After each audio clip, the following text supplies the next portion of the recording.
Market Mantra.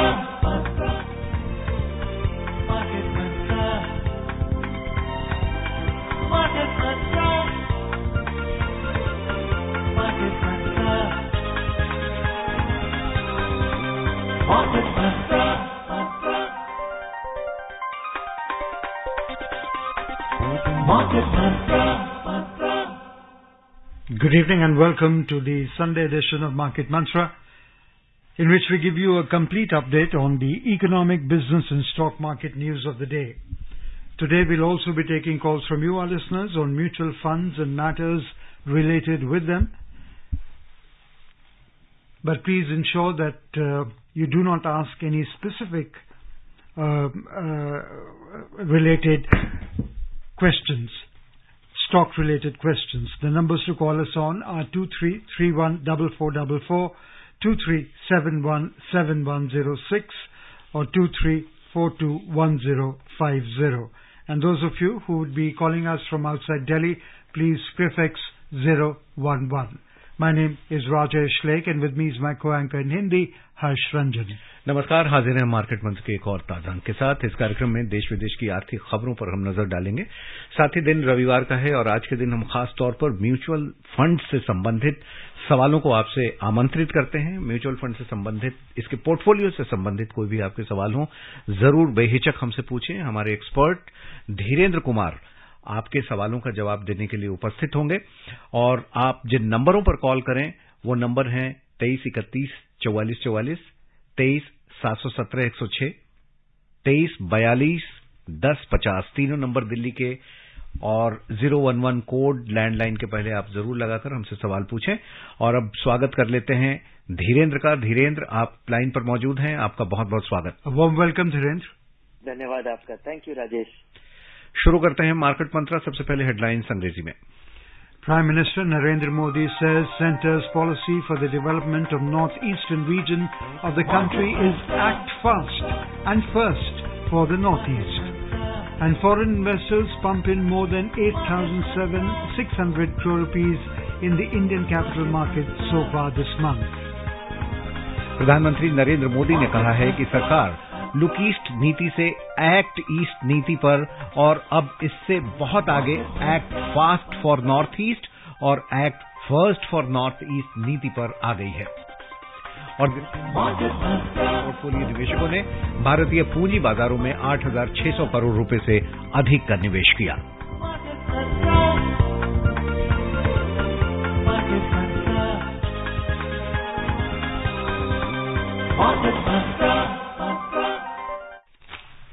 In Meghalaya, Prime Minister Narendra Modi today said that the government has gone beyond the conversion of the Look East policy to Act East, and now its policy is Act Fast for Northeast and Act First for Northeast. Mr. Modi highlighted that the Northeast is the gateway to Southeast Asia and can become a center for the development of the entire region. The Prime Minister inaugurated the campus of the IIM Shillong at the new Shillong Township. He is in Shillong to chair the North Eastern Council's Golden Jubilee celebrations, besides inaugurating, dedicating and laying the foundation stone of the multiple projects worth over 2,450 crore rupees. Yogesh हमारे साथ जुड़ चुके हैं दिल्ली से। योगेश, स्वागत आपका। सवाल पूछ लें आप धीरेन्द्र से।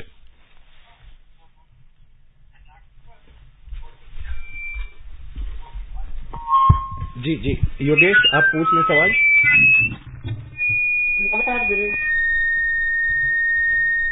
योगेश, आप हमें सुन पा रहे हैं? बिल्कुल सर, मैं ये पूछना चाहता हूँ कि सर डायरेक्ट कंपनी के ऑफिस से म्यूचुअल फंड खरीदना अच्छा होता है या बैंक के अपने अकाउंट है उसके थ्रू बेटर रहता है? म्यूचुअल फंड खरीदने के दो तरीके हैं। एक तो कि आप किसी बैंक के जरिए या किसी म्यूचुअल फंड एजेंट के जरिए खरीद सकते हैं। बहुत सारे फिनटेक भी ये आपको उपलब्ध कराते हैं। सबसे पहले जानना ये जरूरी है कि म्यूचुअल फंड आपको दो फॉर्मेट में मिलता है। आप जब भी कभी किसी बैंक से खरीदते हैं, किसी एजेंट से खरीदते हैं, तो आप एक रेगुलर प्लान खरीदते हैं।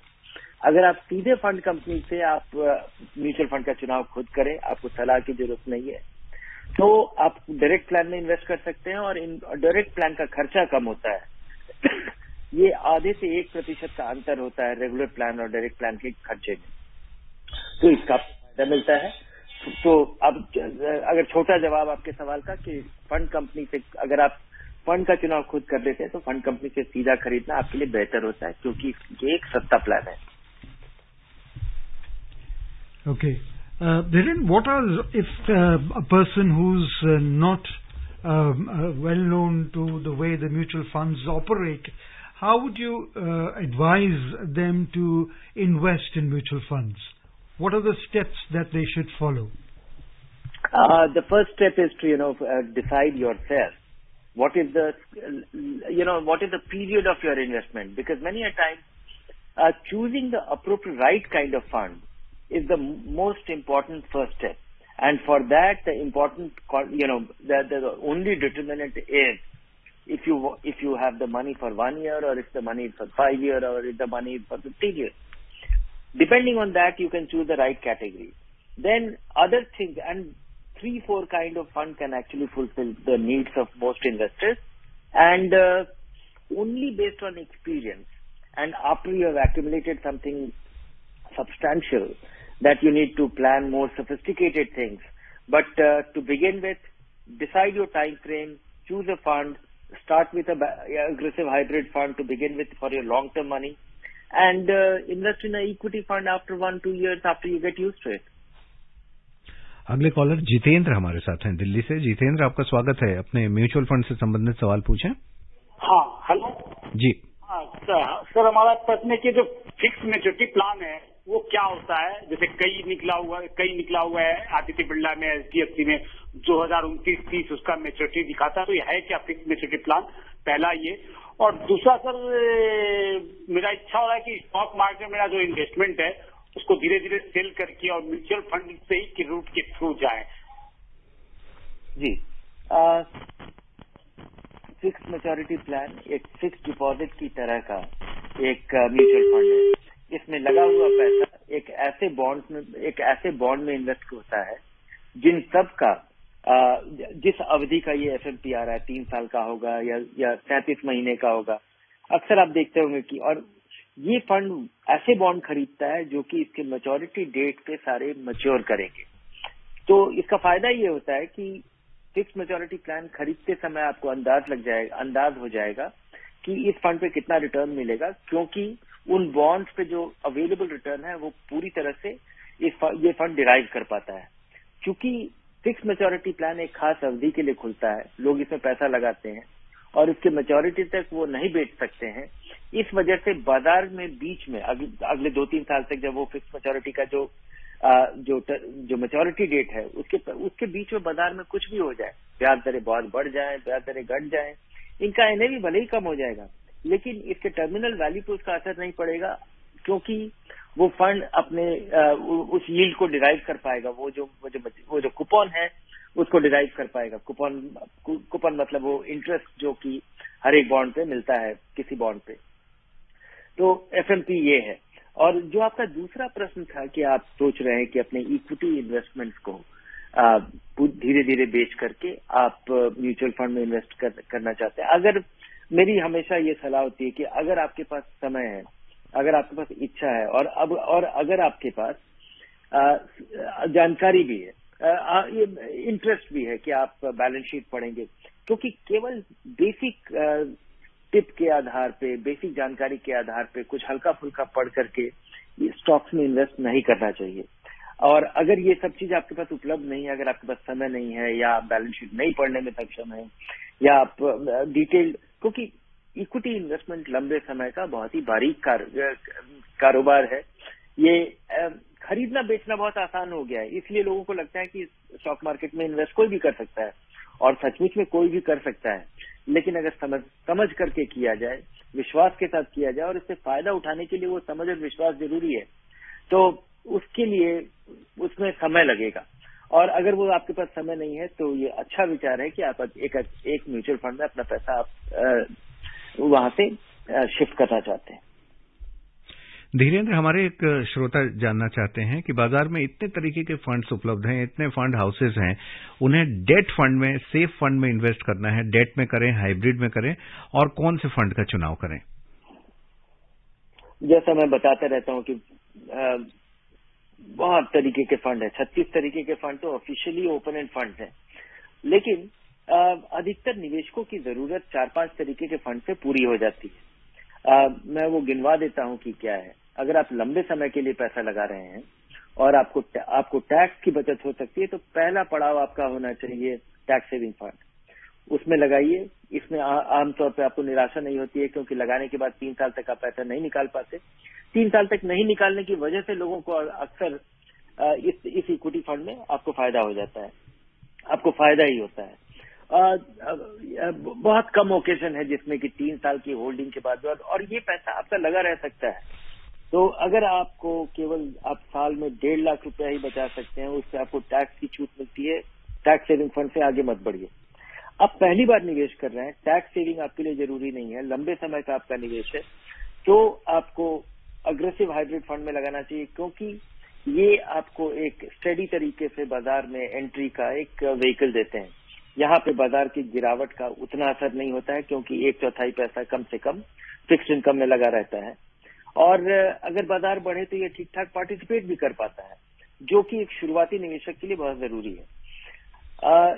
उसके बाद 2-3 साल अगर हो जाए तो उसके बाद मेरी सलाह होगी कि आपको एक फ्लेक्सी कैप, मल्टी कैप या large and mid cap fund, जो कि आपके पैसे को डाइवर्सिफाई कर पाएगा, अच्छी कंपनियों में आपके पैसे स्प्रेड कर पाएगा और बाजार के हर भाग में इन्वेस्ट करेगा। यहाँ पे न तो और किसी तरह का कंस्ट्रेंट नहीं है।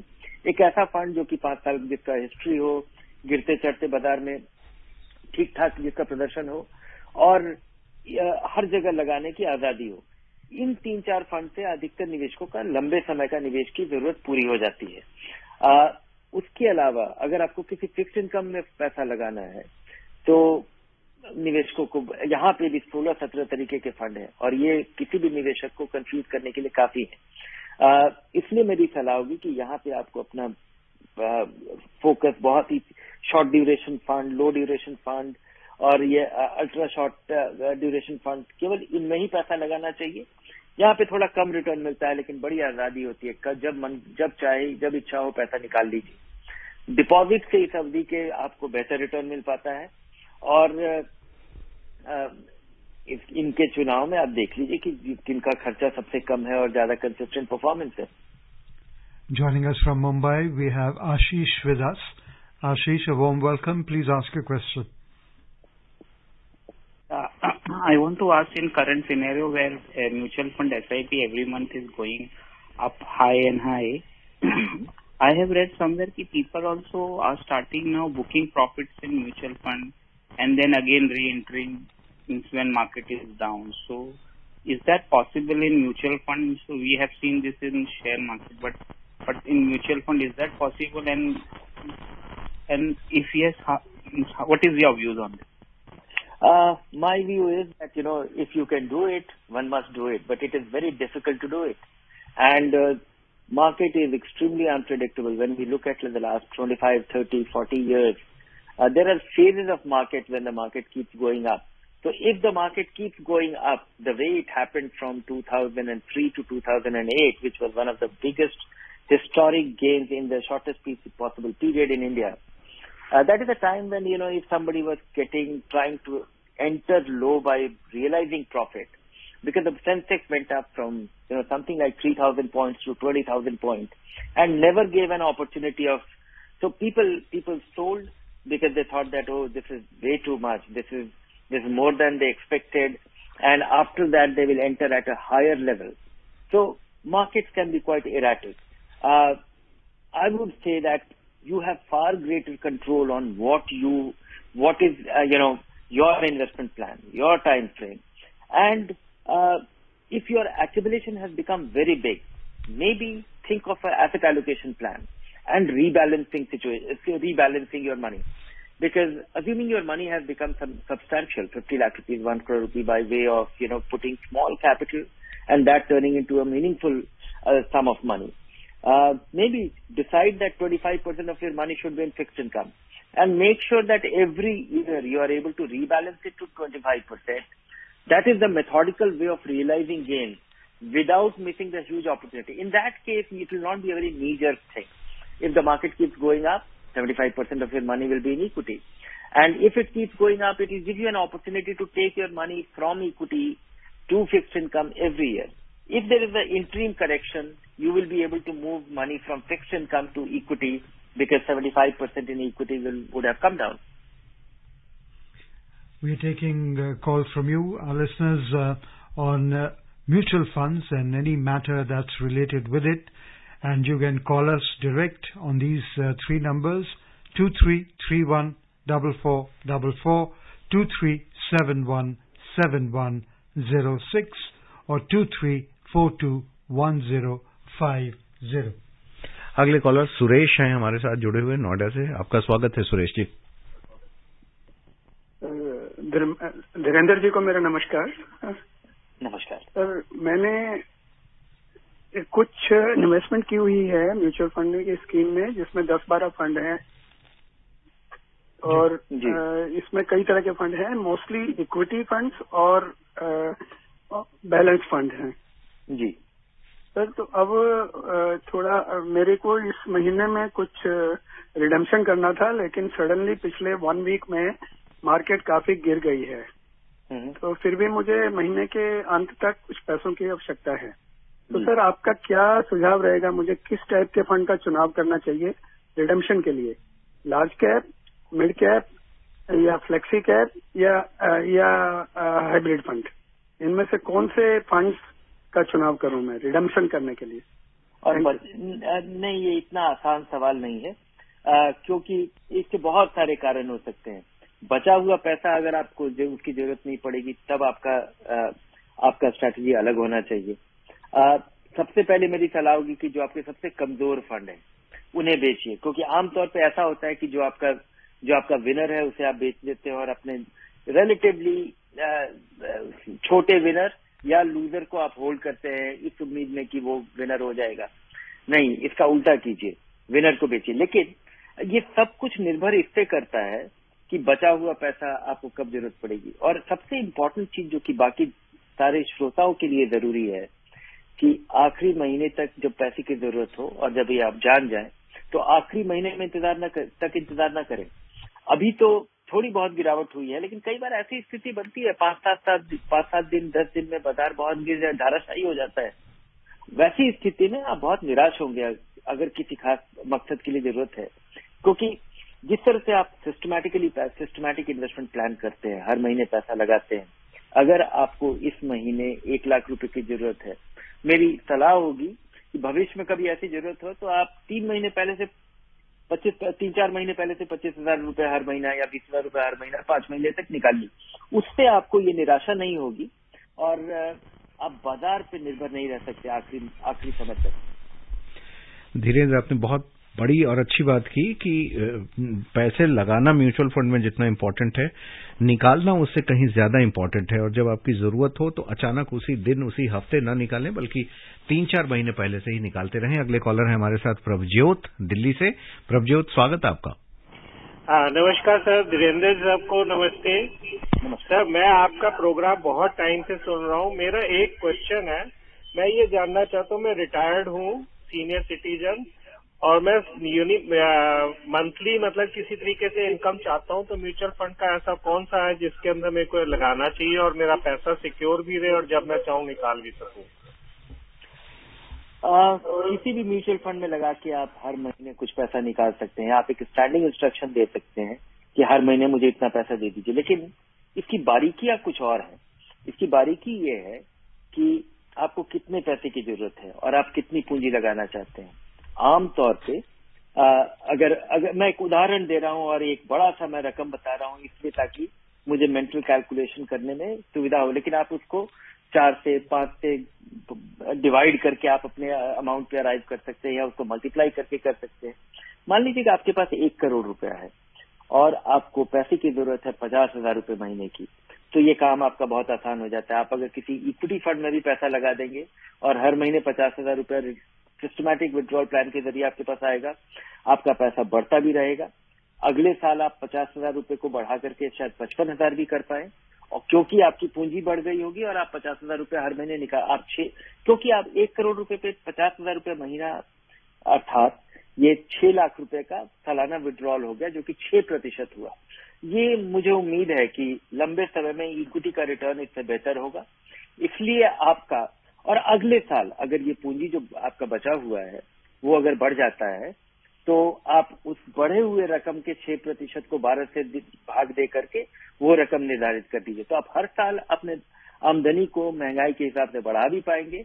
और ये जो 6% है, ये कोई ग्राउंड रूल, ये कोई फर्म रूल नहीं है। अगर आप पहली बार निवेश कर रहे हैं, उतार चढ़ाव से आपको चिंता होती है, तो आप इक्विटी में पैसा नहीं लगा सकते। वहां पे आप किसी अग्रेसिव हाइब्रिड फंड या किसी और प्लान में जहाँ पे ज्यादा फिक्स्ड इनकम हो वहां लगाइए। अगर आप पहली बार लगा रहे हैं तो एक इक्विटी इनकम फंड जिसमें कि छोटा सा भाग इक्विटी में लगा रहता है, अधिकतर पैसा फिक्स्ड इनकम में लगा रहता है, और वहां पे आपको देखना पड़ेगा कि वहां आपका 6% नहीं हो सकता, क्योंकि वहां पे एवरेज रिटर्न मिलना ही शायद 6 से 8-9% के बीच में हो। तो आपके 6% निकालने के बाद बहुत कम रकम बच जाएगा आपकी पूंजी के वैल्यू को प्रोटेक्ट करने के लिए। तो इसके लिए एक बारीक प्लानिंग की जरूरत है, लेकिन ब्रॉडली ये प्लान ऐसे काम करेगा। Manish from Delhi is with us now. Manish, we welcome you. Please ask your question. Hello ji sir, नमस्कार। नमस्कार। मैं एक्सिस मिड कैप फंड में लगा रहा हूँ सर 1 साल से ना, 10,000 रुपए पर मंथ। तो जो मेरा अकमुलेटेड बैलेंस है 4 लाख के करीब है, और एक पराग पारिक का फ्लेक्सी कैप है। तो दोनों में सर नेगेटिव रिटर्न है। इसमें तो -1% के करीब अभी रिटर्न नेगेटिव है, उसमें तो 3-4% के करीब नेगेटिव रिटर्न है 1 साल से। तो क्या मैं कंटिन्यू करूं या फिर बंद कर दूं सर इनको, किसी और में शिफ्ट कर जाऊं, जैसे क्वांट वगैरह, quant active fund? Quant active fund एक अलग तरीके का फंड है और काफी अच्छा कर रहा है बाजार के उथल पुथल के दौरान भी। लेकिन एक चीज मैं बताऊं कि ये एक्सिस मिड कैप फंड एक शानदार मिड कैप फंड है, जो कि पिछले 1 साल में अधिकतर मिड कैप फंड का प्रदर्शन कोई खास नहीं रहा है। इस वजह से ये 2% गिरा हुआ है। जब आप मिड कैप फंड में आप जब किसी इक्विटी फंड में लगा रहे हैं, तो कम से कम आपका नजरिया 4-5 साल का होना चाहिए। आपने अच्छा फंड का चुनाव किया है, और ऐसे समय में इन्वेस्ट करना आपके लिए बड़ा जरूरी है। जब फंड गिरा हुआ है, आप सस्ता खरीद रहे हैं, ये ध्यान रहे। अगर ये फंड महंगा बढ़ता जाएगा, और तो आपका हर नया जो आपका अगला SIP का जो इंस्टॉलमेंट है, वो ज्यादा दाम पे आपको कम यूनिट्स मिलेंगे, ये ध्यान रहे। तो बाजार के डिसअपॉइंटिंग या गिरावट वाले फेज में ये फंड, लेकिन पिछले 1 साल में अपने इंडेक्स और बाकी फंड की तुलना में इसका प्रदर्शन काफी कमजोर है। लेकिन मुझे लगता है कि इसका जो क्वालिटी फोकस है वो कभी न कभी असर दिखाएगा। और पराग पारिक फ्लेक्सी कैप फंड के बारे में भी इन्होंने पूछा धीरेन्द्र। वो तो एक बहुत अच्छा फंड है, और किसी भी फंड में एक ऐसी स्थिति आती है, उस फंड में 20% विदेशी बाजार में पैसा लगा हुआ है, जिसके वजह से उसका प्रदर्शन थोड़ा कमजोर है। लेकिन आप उस फंड को देखिए, वो भारत का बेहतरीन फंड रहा है पिछले 10 साल में, 12 साल में, तो 10 साल में की अवधि में, और हर तरह के बाजार को कॉम्बैट करते हुए उसमें अपना निवेश जारी रखिए। और ये आपके निवेश का टाइम फ्रेम लंबा होना चाहिए जब भी आप इक्विटी में निवेश करें। आत्म प्रकाश हमारे साथ अगले कॉलर हैं। आपका बहुत बहुत स्वागत आत्म प्रकाश जी, सवाल पूछ लें। हेलो जी, अपना सवाल पूछ लें आत्म प्रकाश जी। ऐसा है जी, मैं DTC से रिटायरमेंट हूँ, मेरे पास 9 लाख रुपए है फिलहाल जी। अगर मैं उसे कहीं लगाऊं तो मुझे क्या प्रॉफिट होगा? मेरी एज होगी 62 साल।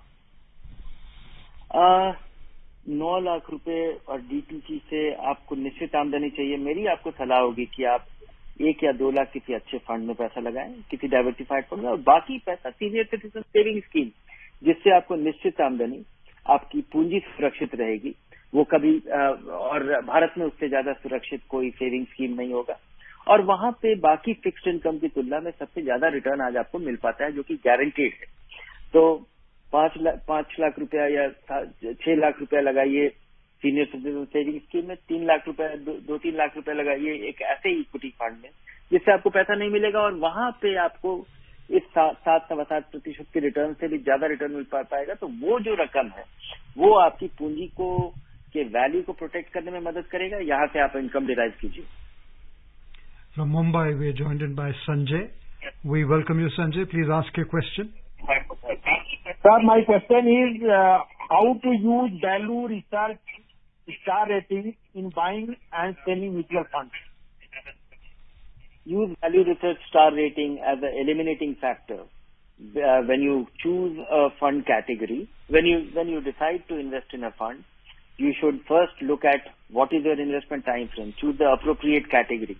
And the way I use value research rating is first, it reduces my work. I have to look at fewer funds because I drop 1 and 2 star funds. There are just too many funds in every category. And then after narrowing my category, I look at the funds which have been doing well in a rising market as well as falling market.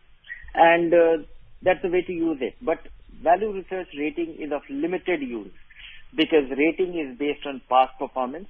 And past performance, you should not forget the statutory rule because past performance may not be repeated. अगले collar के पास जाने से पहले हम बता दें कि विदेशी पोर्टफोलियो निवेशकों ने दिसंबर महीने में अब तक 8,600 करोड़ रुपए से अधिक भारतीय बाजारों में निवेश किया है। विदेशी निवेशकों ने कुल 10,555 करोड़ रुपए इक्विटी बाजार में निवेश किए, जबकि 2,180 करोड़ रुपए डेट बाजार से बाहर निकाले। एफपीआईज ने 261 करोड़ रुपए डेट बाजार में विभिन्न माध्यमों के जरिए लगाए। इससे पहले नवंबर में विदेशी निवेशकों ने 33,847 करोड़ रुपए भारतीय पूंजी बाजार में लगाए थे। अगस्त महीने के लिए यह आंकड़ा 56,521 करोड़ रुपए का था। यह लगातार चौथा महीना है जब विदेशी निवेशकों ने भारतीय बाजारों में पैसे लगाए कहीं ज्यादा हैं और निकाले कम हैं। And the key domestic share indices logged losses of more than 1% during the week, ended on Friday. The Nifty settled below the 18,300 level, while the Sensex closed near 61,300 points. Investor sentiment dampened after the U.S. Federal Reserve increased its benchmark interest rate by 50 basis points and raised its future inflation forecasts. Further, disappointing U.S. retail sales for November suggested inflation is taking a toll on consumers and thereby compounding fears that the Fed's rate hikes could push economy of the U.S. into recession. During the week, the BSE Sensex tumbled 844 points at 61,338. The Nifty 50 index also declined 228 points to settle at 18,269. At the broader market at BSE, the BSE mid-cap index fell 1.37% and the BSE small-cap index slipped 0.14%. और हम एफपीआईज की बात कर रहे थे कि एफपीआईज ने इतने पैसे लगाए हैं, और हम बता दें कि इस साल ये चौथा महीना रहा जबकि एफपीआईज ने ज्यादा पैसे लगाए और निकाले उससे कम। Dev Kumar from Delhi is with us. Very briefly, Dev, please ask a question. We have very little time. जल्दी से पूछे। हाँ सर, मैं ये पूछना चाहता हूँ क्या म्यूचुअल फंड क्या बैंकों के थ्रू भी हम लगा सकते हैं? और जी हाँ, बहुत सारे बैंक म्यूचुअल फंड बेचते हैं, लेकिन ध्यान रहे कि बैंक जो म्यूचुअल फंड बेचते हैं वो उनके जरिए आप रेगुलर प्लान में, जिसका खर्चा थोड़ा ज्यादा होता है, ऐसी स्थिति में जब आप बैंक से खरीदते हैं, बैंक आपके एजेंट है। समय अब खत्म हो रहा है। आज के मार्केट मंत्रा में बस इतना ही।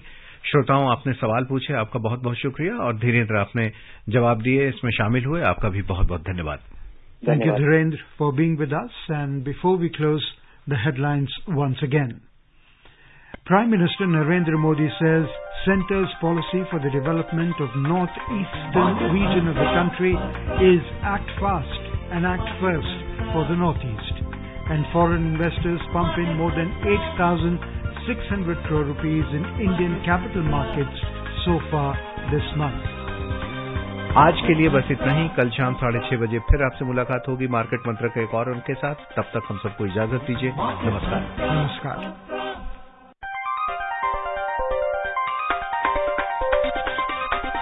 Market